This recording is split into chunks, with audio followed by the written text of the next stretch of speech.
What's up, ladies and gents, and welcome back to our top 5 plays where your average summoner becomes a legend. Whether you're a longtime fan or you've just stumbled upon this channel for the first time, you've come to the right place to see extraordinary plays come to life. First on the list, we have Toxic Striker on Akali, who lives up to the name by striking toxicity into the souls of each enemy she encounters. But in all seriousness, this play has little to do with Akali being Akali, and it all really comes down to outsmarting the opponents. Trying to defend the pink ward, she jumps on Lee and chunks him down, using the speed up to dodge Sonic Wave, but then she gets kicked out of the shroud. Using her ult, she avoids the charm, but then Lee gets away, so she goes back invis and emerges with her ult, catching him off guard for the kill and reset on Shadow Dance. She breaks line of sight and jukes up, breaking line of sight again as she Qs while crossing over to meet the bug in the brush. By hiding behind Kha'Zix, all 3 charges of Foxfire lock on him, keeping her healthy enough to secure the double.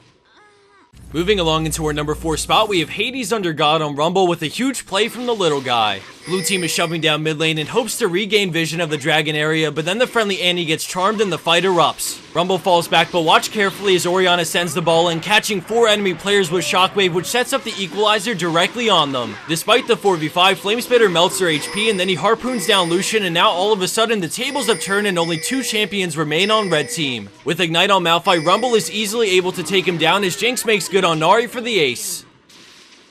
Our number 3 play takes us to Dragon with Kennedy on Lee Sin, and big props to the rest of his team for helping make this happen. As the enemy team sit on Dragon, he waits patiently over the wall and then lands Sonic Wave on Fizz. He decides it's now or never as he goes flying in, getting the steal, and then he takes the lantern, bringing over one pissed off tree as the rest of the gang hops over the wall to follow. Lee Sin sponges up a ton of damage as both teams shred the opposing front lines, but Kennedy somehow remains the only one alive after a close call with Nami. At this point, things have boiled down to a 2v2 as Corki falls back to his teammate while finishing Syndra with a final auto to make it a 2v1. Lucian keeps on fighting through the exhaust and then he dashes to avoid the bubble, and then out of nowhere Lee returns with the flash W to guarantee Lucian's life while securing the kill.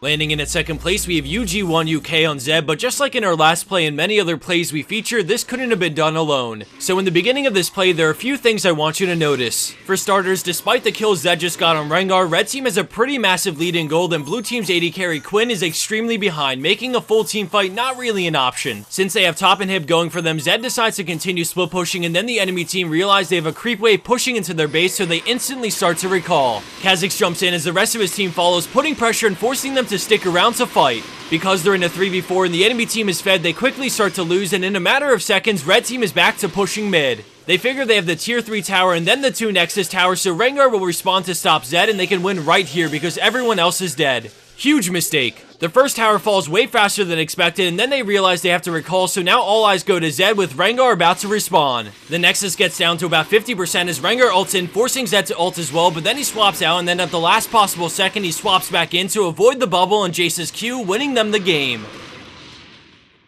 And for our number 1 pro play for this week, we have 123 Kill You 123 on Sion with an epic engage. Behind in gold, the enemy team are looking to fight them, and then out of nowhere, Jarvan goes in. Sion sees an opening to counter-engage and goes for it, landing his ult as the arrow comes in, allowing for a massive 5-man decimating smash to knock up the entire enemy team. Blue team doesn't have a shot in this fight as they get wiped up without getting a single kill in return. Let's take another look at that engage, but note how he somehow weasels his way in between both tanks to land his ult on the champions that matter, and this sets up the instant triple from Cassiopeia's ult and the cleanup that follows.